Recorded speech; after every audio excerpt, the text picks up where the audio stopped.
case is Temu versus Eric Holder. Ms. Bukarinsky, did I butcher your name? No, that's right, Your Honor. Bukarinsky. Did I apologize? Look forward to hearing from you. Thank you, Your Honor. May it please the Court. My name is Katie Bukarinsky, and I represent Petitioner Tumaini Temu.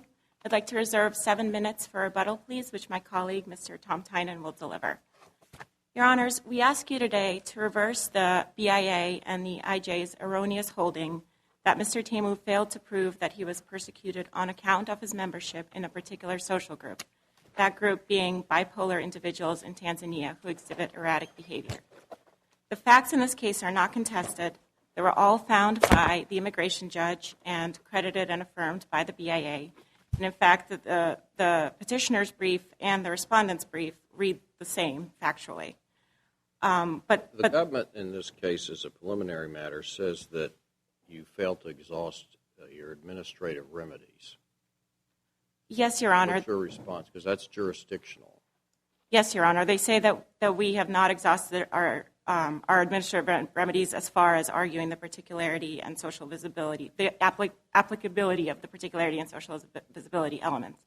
Our response to that is that, first of all, we're asking this court to determine whether it will defer under Chevron to these requirements. This is not a question that the BIA can answer, whether this court should defer to the BIA's requirements. And second of all, Mr. Temu did draw the BIA's attention to this argument by noting in a footnote. An argument on deference? Correct. I think you're right, probably, that the deference is only something that the court could decide. But it seems like that there would be an underlying issue. As I understand your argument, perhaps I don't.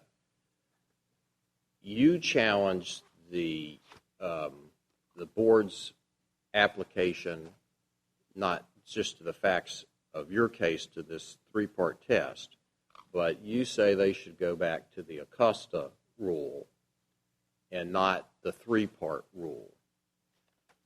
But I don't think that you ever challenged the existence of the 3-part rule before the board. Is that right or wrong? Well, Your Honor, we didn't make the argument before the board, but we did note it in a footnote that this was an objection that we had, and we cited the case law as far as that objection goes. And the BIA then affirmed its application of these 2 requirements to these cases by citing them against Mr. Temu and applying them against Mr. Temu. I'm probably not being very clear. Maybe I'm confused, but it seems like to me there's a very important structural difference between making the argument that as we apply the facts to each one of these tests, the board was wrong in the way they applied the facts to each part. But there's a threshold question of whether or not you've challenged the board's use of the test as a legal mechanism. And what I'm asking you is, where did you challenge the use of that test, not the application of the facts to the law, but the underlying test? Your Honor, we referenced it in footnote 35 in the brief to the BIA. We said that we reserve the argument to challenge these 2 requirements. You get away with that kind of thing, though. Normally you have to give the lower court, that's what we're usually dealing with this stuff, a shot at it. You can't just mousetrap the lower court by sitting on your claim and then raising it on appeal. Well, Your Honor, the BIA... We do. I mean, we have this come up all the time in criminal cases.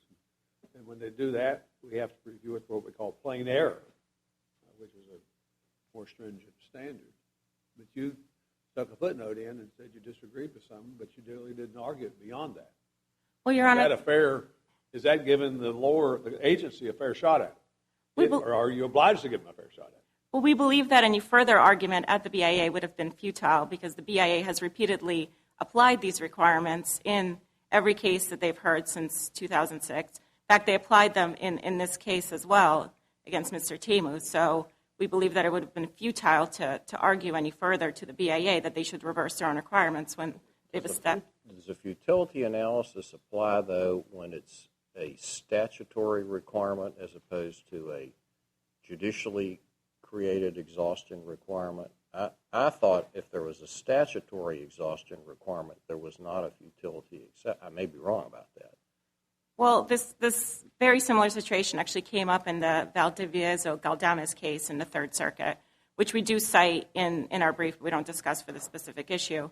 But there, the petitioner had not raised this exact challenge at the BIA level, but the court held that because the BIA applied these requirements, therefore indicating that it believed them to still be valid, that was sufficient for the court to hear the case, because the BIA raised them sua sponte. Your argument is basically, at best, you waive the right to challenge now that they use the three prongs, but before the BIA, you argued the facts that would have justified under the test they used that he had met those.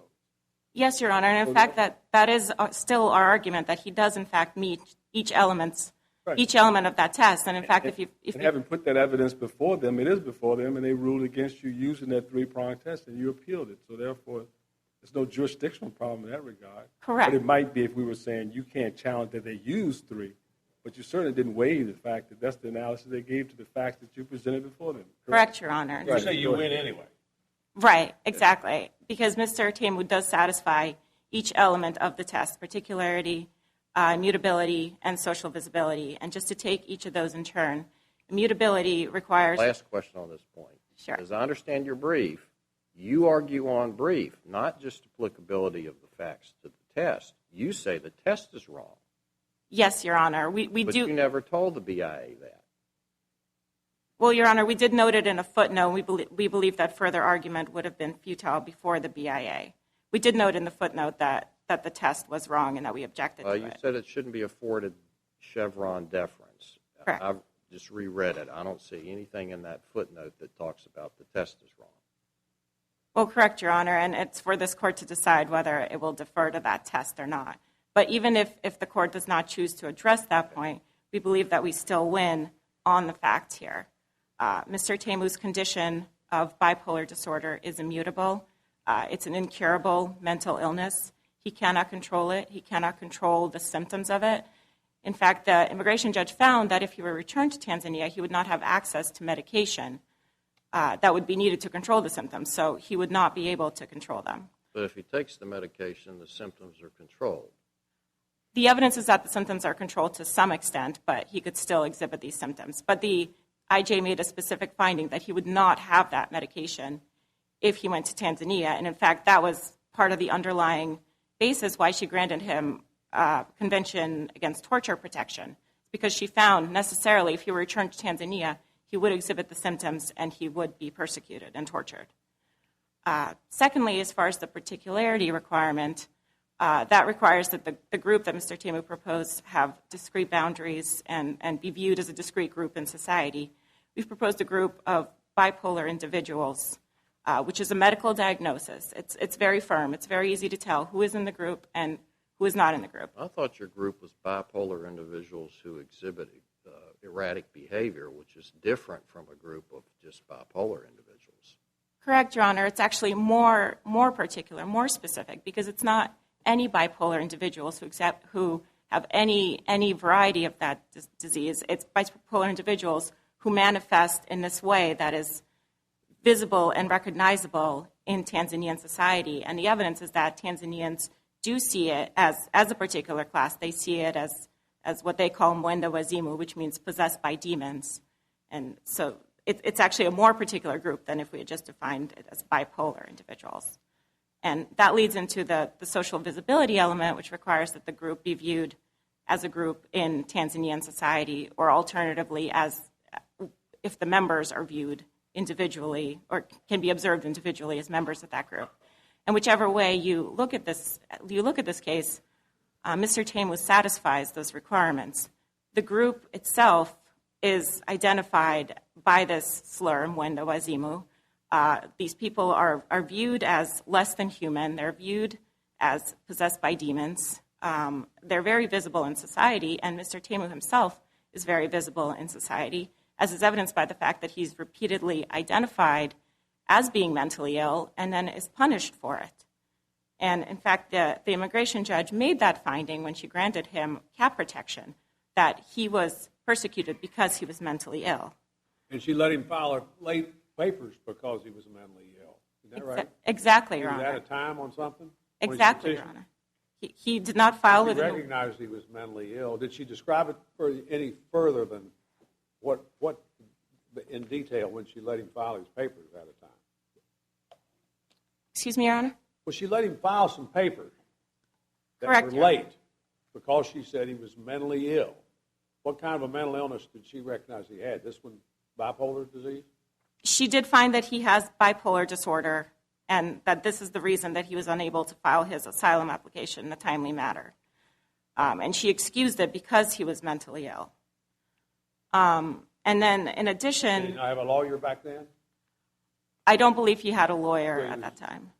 What we call a pro se party at that point. I think the first time he had a lawyer was in his hearing, an individual hearing before the immigration judge. And Your Honors, to address What's the... this cat relief getting?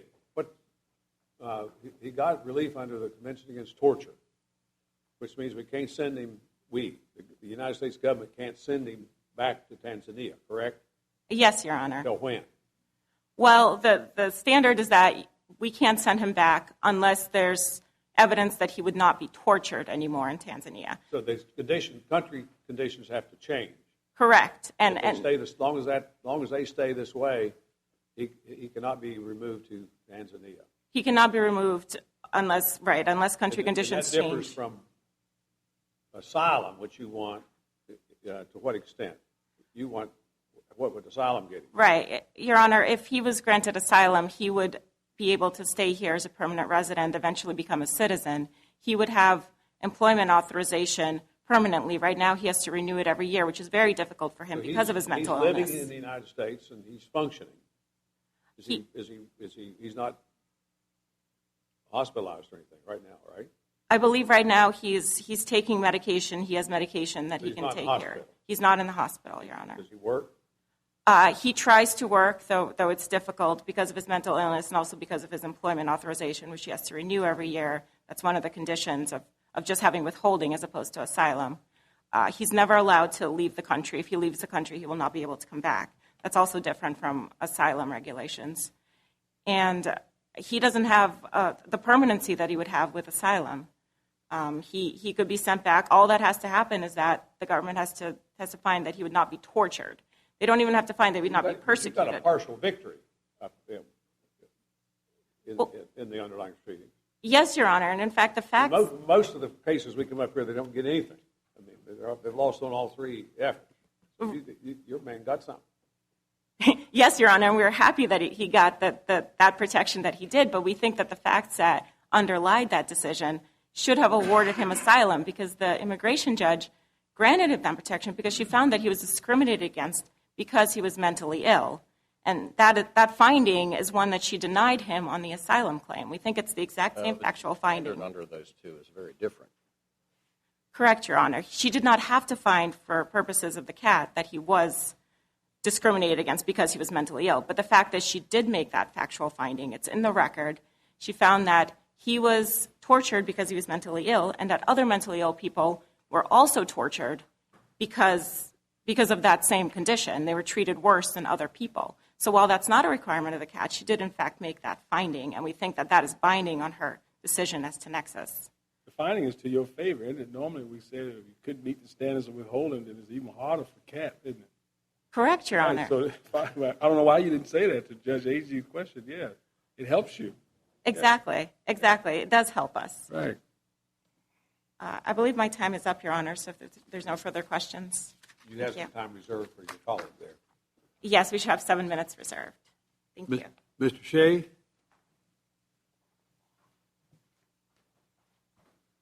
morning, Your Honors. Dan Shea on behalf of the United States government. Please of the court, this is a case where the petitioner, as Your Honors have noted, has been granted withholding of removal under the CAT, so he no longer faces deportation to Tanzania. The sole question before the court this morning is whether he's also eligible for asylum so he can apply for lawful permanent residence. And what the government's position is what this case is really about is whether mental illness itself can be a basis for a protected social group. Now, before I get into the merits of this case, let me just address some of your Honor's questions from earlier about the exhaustion of administrative remedies. First, to the petitioner's argument that it would have been futile to raise the arguments in their brief to the board, a couple things to address. First, their argument wasn't solely Chevron deference in their opening brief. Their argument that the court should reject particularity and social visibility was because the board unreasonably departed from its prior precedent. So the board was unreasonable in its behavior, and I think given that, the board could have addressed those particular findings. The decisions that the board relied upon in deciding particularity and social visibility were decided by 3-panel board members. And so under 8 CFR 1003.1A5, the board could reconsider the decisions en banc. So they could have filed to have those decisions reconsidered. But well, even if the petitioner has not exhausted the remedies in terms of challenging the underlying test, does it contain one part or 3 parts, would that bar them then on appeal from arguing the application of the facts of the case to that test? no, Your Honor. So they can apply the application of the test. They just can't challenge the test itself, which has been our position in our response brief, Your Honor. And to answer your question, Judge Agee, futility is irrelevant when it comes to exhaustion of administrative remedies before the board. There's circuit precedent to support that. But you don't argue that they failed to exhaust remedies in terms of arguing that the board erred in applying the facts of the case to the actual test. No, Your Honors. So turning to the merits of the case, it's important to note at the outset exactly what the group the petitioners are urging is. The exact group is bipolar individuals who exhibit erratic behaviors, not bipolar individuals, not individuals who exhibit erratic behavior. And as the agency properly found, that particular social group just doesn't seem to fit the requirements of particularity and social visibility. As applied to particularity, the problem is that bipolarity can't be a delimiting characteristic since, as the evidence shows, most of the Tanzanians, including the medical... Skipped over immutability. Is the fact that he can take the medicine and most of this goes away, does that make it not immutable? We think the court can decide based on the board's decision. We chose not to defend that particular ground. We think particularity and social visibility are stronger grounds. And because each one individually, the failure to satisfy would mean asylum is denied, we felt particularity and social visibility were the grounds that we wanted to decide this case upon. But the IJ found that it was not an immutable characteristic. Isn't that right? Yes, Your Honor, as did the board. Okay. And even you don't stand behind that finding. It's not. We did not concede error on the part of the agency. So, I mean, it's so kind of absurd. So you don't even stand. You're not even arguing that, are you? we feel like particularity and social visibility are Right, stronger. exactly. Go ahead. They're stronger, but Maybe they're even existent. Go ahead. right. With particularity, Your Honors, again, this is a factual finding, and so the standard review is: would any reasonable jurist be compelled to conclude that the agency erred? And we don't think that that's the case based on this record. The record seems to suggest or strongly show that most Tanzanians don't know what bipolarity is, including the medical professionals. It's not just that they don't know as biomedical causes; they don't know what it is. But the record is... They got a name for it. Exactly. That's what I was That's about for to all mentally ill individuals, which is What? not. That's for mentally ill individuals. So that's an important point, Your Honors. Bipolar is mentally ill. Right, but mentally ill is a broader category, as the 28J letters show. So you're saying their category is too narrow. No, we're saying mentally ill individuals as a group would be too broad, which is why they didn't use mentally ill individuals. They chose bipolar individuals for the exact reason that mentally ill individuals would probably be too broad. That's exactly With erratic behavior is even narrower than bipolar. That's like being off your medicine or something, perhaps. right. Or the medicine's not working. Right. But then the question becomes, are people in Tanzania, from the medical providers to the people in society as a whole, going out of their way to look for bipolar individuals with erratic behavior to persecute them? Going out of their way to look for him? Or are they just doing so? He got out in the middle of the street and tried to direct traffic. Right. Right? He was dealing with everybody, and they put him in the hospital and tortured him, according to the IJ. Right. But, Your Honor, That was the way they handled him. right. And as a result of that, he got relief. Right. And as the agency noted, the reason that happened was because of the erratic behavior, not because they thought he was bipolar.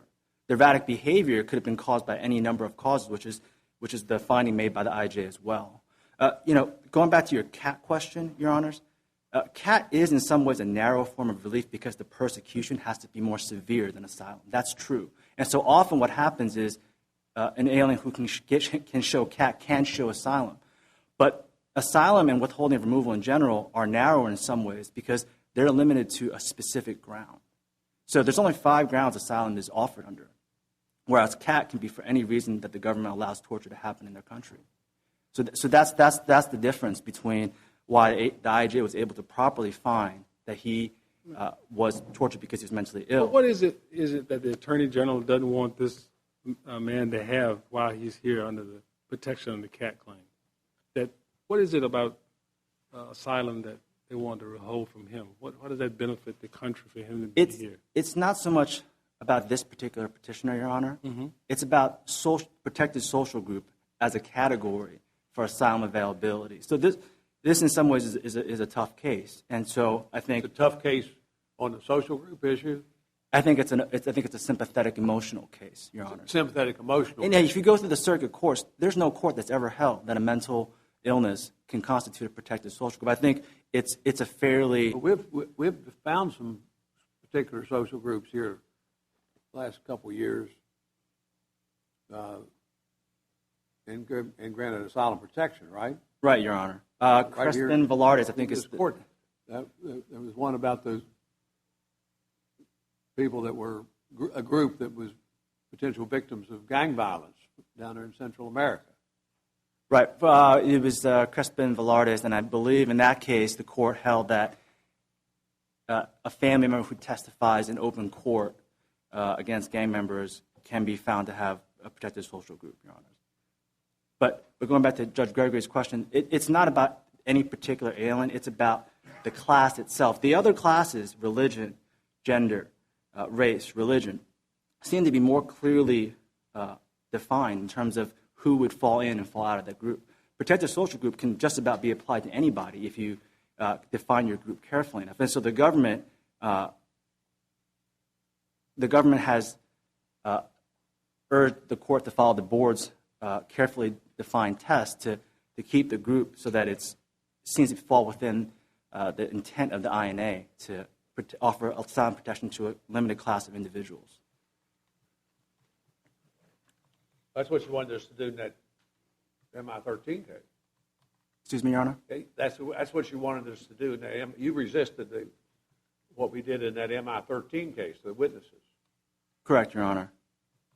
And as I'm sure Your Honors know, the protected social group is a constantly litigated issue right now in the circuit courts. And we're trying to understand all the different parameters of what it does and doesn't include.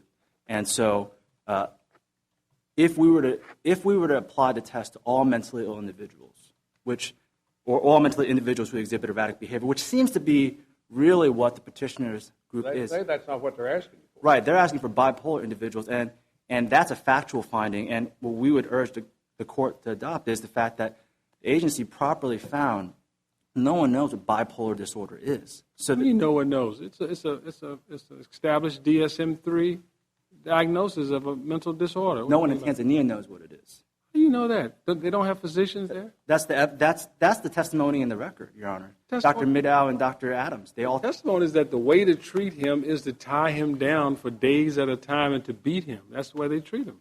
right, Your Honor. That's a medical treatment, as far as they're concerned. But as the IJ found, Your Honors, we don't know what erratic behaviors are unique to bipolar disorder, as opposed to something else like intoxication, or as Dr. I think one of the experts testified to, being an organic HIV ailment.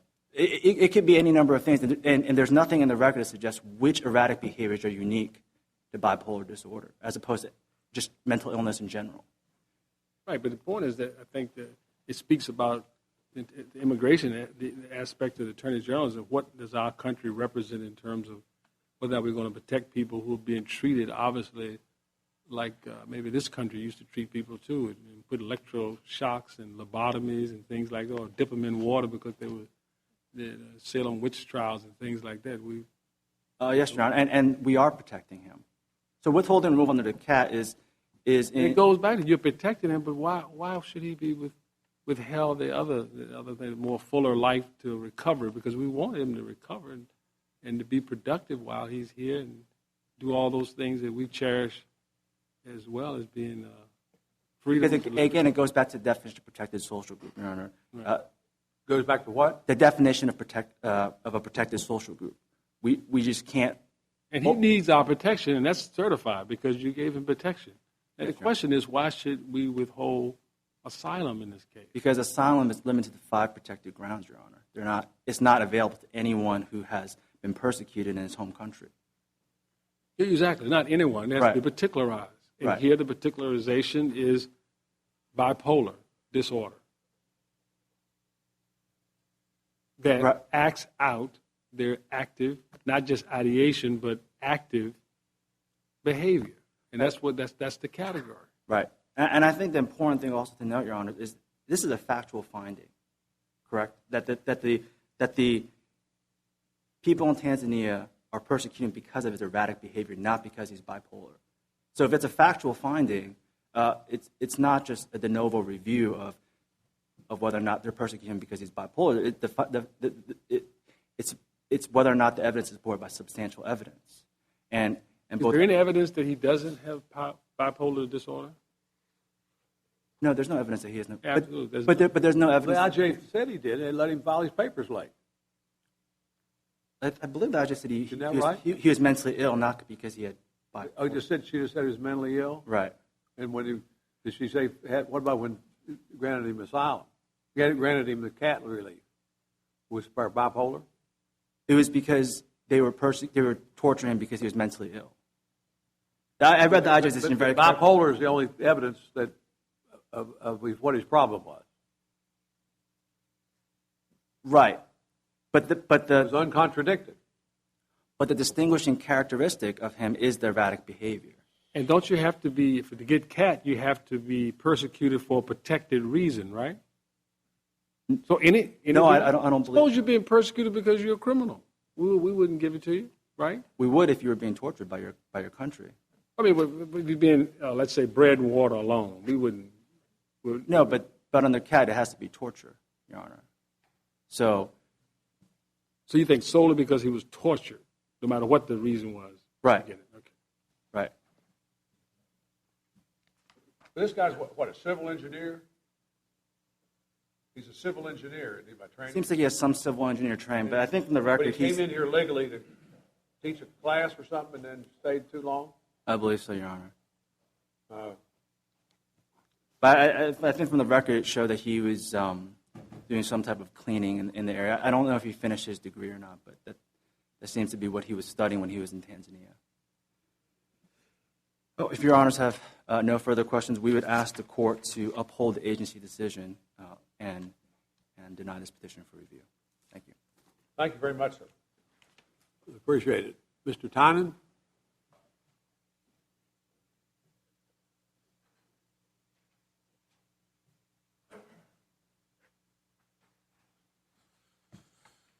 May it please the court, I just have a few points to make on rebuttal. First, it seems like the government's position on whether or not Mr. Temu should get asylum amounts to the fact that Tanzanians do not recognize bipolar disorder as a medical illness. Instead, they recognize medical illnesses as some sort of demon-possessed, deranged characteristic. But it is fundamentally unfair to deny Mr. Temu asylum just because Tanzanians call mental illness mewandu wazimu, while we call bipolar disorder or we specifically diagnose his mental illness as bipolar disorder with erratic behavior. Unfortunately, fairness is not going to get you very far in these kind of cases because fairness, I mean, how we deal with, Haitians versus other countries in the Caribbean different. So obviously that's not the standard. Fairness, is it? That's true, Your Honor. But even so, Meiwandu Wazimu and bipolar disorder with bipolar individuals who demonstrate erratic behavior are essentially two different ways of explaining the same thing. And when the IJ found that he should be protected under the Convention Against Torture, she specifically found that he was singled out more frequently for beatings because he was mentally ill. And the government also seems to suggest that we're putting forward a particular social group of mentally ill people generally rather than bipolar individuals who demonstrate erratic behavior specifically. And that's not the case. Our proposed social group is bipolar individuals in Tanzania who demonstrate erratic behavior. And which brings us to the mutability element. The IJ improperly focused on just the erratic behavior, not the bipolar disorder. There is abundant evidence in the record that his illness is neurologically based, can be managed but not cured, that his condition was something that he was essentially born with. Again,